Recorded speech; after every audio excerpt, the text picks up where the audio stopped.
Hey guys, I want to take you through a practical application for using the nesting function in LightBurn.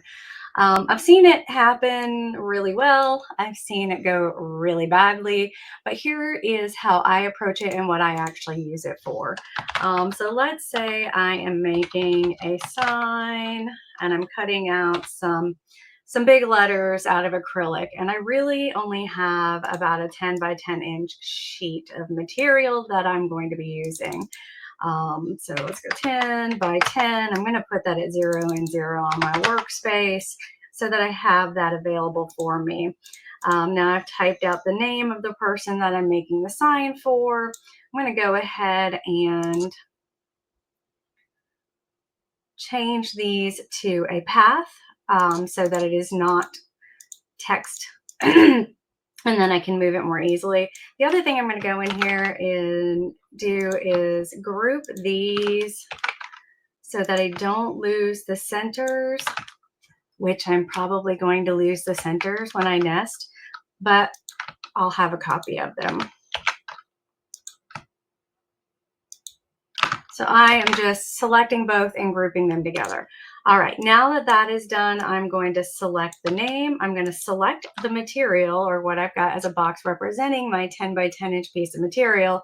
And I'm going to go to Arrange and Nest Selected. Again, love LightBurn. It does what it says what it does. This is going to have an extra step in it though. So now I've got this new file that is being created. I'm going to hit OK. I'm going to pull up SVG Nest. Now this pops up automatically when you click on Nest Selected. And I'm just going to grab this LightBurn Nest and upload it to the SVG. Let me make this a little bit bigger so you guys can still see it. And then it's going to tell me to select the outline to use as the bin. So this is my bin that I want to use to nest these letters together. See, I told you I was going to lose my centers. I'm going to start my nesting process. And it is going to fit my letters onto my 10 by 10 for me. Sometimes really good, sometimes it needs a little help. I'm going to go ahead and stop this nest because I see I've got an overlap right here. And what I'm going to want to do is go in, add a little bit of spacing between my parts. Let's say we're going to add 1/8 of an inch. Save that, start the nest.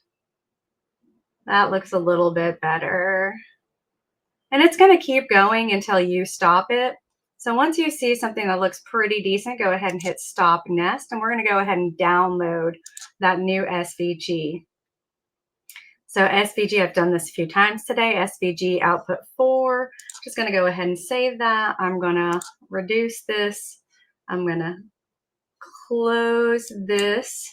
And I'm just going to drag that file, that new SVG file, from my recent download history and pull it into LightBurn and drop it. Once I've dropped it, I've now got everything nested. And it looks like it did a pretty good job. Might need to adjust my H a little bit, so we'll ungroup. It does not work perfectly, but man, does it help quite a bit. And now I can just go in and, you know, I went ahead and grouped those, so I can go in and put my centers back in. It's a little bit of work, but it's a lot less work than figuring out how I'm going to fit this onto a 10 by 10 piece of acrylic. So that is the Arrange and Nest Selected. If you're working with basic shapes, works a little easier. Again, this is a practical application that I use it for.